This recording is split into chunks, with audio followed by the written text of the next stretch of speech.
In my last video, series 19, we discussed three items of a balance sheet which qualify for classification as a current liability in a balance sheet. They are the short-term borrowing from the bank, trade credits, and advances received from the buyers of goods.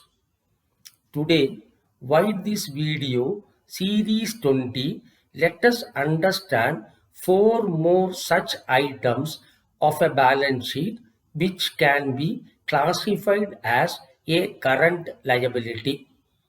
They are 1. Current maturity of a term loan.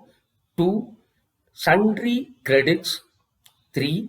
Outstanding expenses. And 4. Short-term provisions. Let us go into each of these items separately. The first one is current maturity of a term loan. We know a term loan means a loan generally availed for acquiring a fixed asset with a repayment period exceeding 12 months. Assume that there is a business enterprise which has been sanctioned a term loan of rupees 5 lakhs and the present balance in that account is rupees 5 lakhs. The bank had stipulated a repayment period of 5 years. This means that the business has to repay the loan at the rate of rupees 1 lakh per year. Now, the first year, the repayment of the loan amounts to rupees 1 lakh and the balance 4 lakh is payable after 12 months. While discussing the long-term liability, we have used the same example and we understood that the rupees 4 lakhs payable by the business enterprise will be classified as a long-term liability.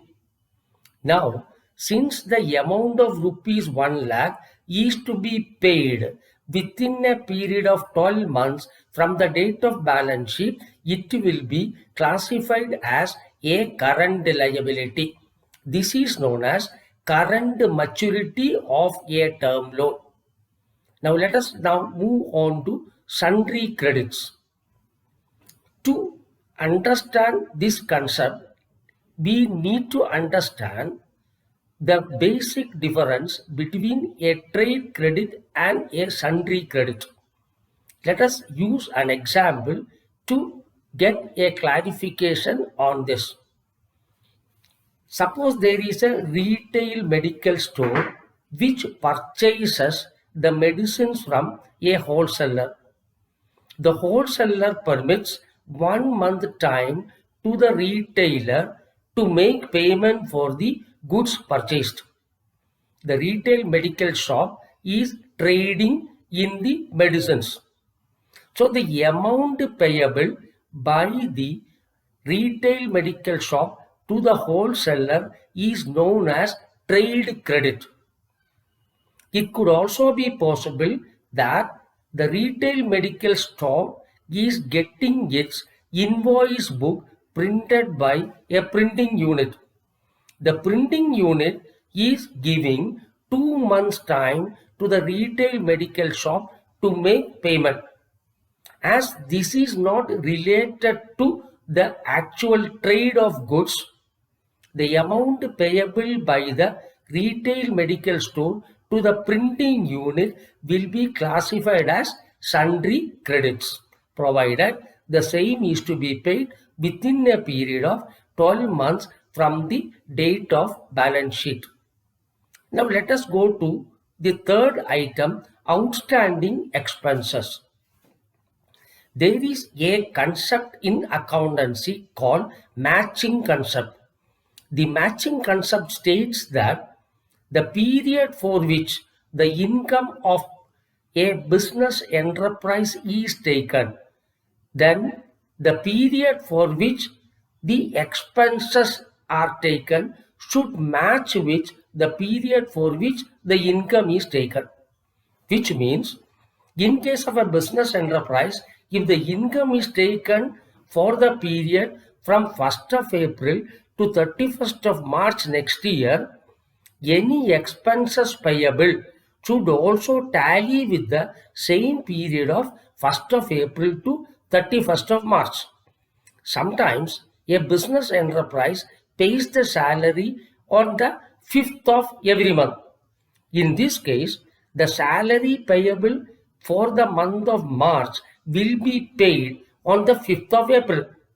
However, the expenses payable relates to that period. Such expenses which are not paid but due for payment will appear in the balance sheet as outstanding expenses. Such expenses are also classified as current liability provided the same is to be paid in the next 12 months. The last one is short-term provisions. We have understood that provision means a portion of the profit carved out to meet a liability. When a balance sheet is drawn, the company may decide to pay some additional income tax or pay dividend, which may happen within a period of next to 12 months. So these business enterprises takes out that part of the dividend or taxes payable from the profit and classify that as a short-term provisions. With this, we have understood all the items which qualify for classification as current liability in a balance sheet. Now, having understood this, the total of equity and liabilities in a balance sheet is called total liabilities, and the same should tally with the total assets of the business enterprise. In the next video, series 21, we shall be discussing the various items which come under the head assets in a business enterprise. In case you have understood and you are liked this video, press the like button and subscribe to this channel. Thank you very much.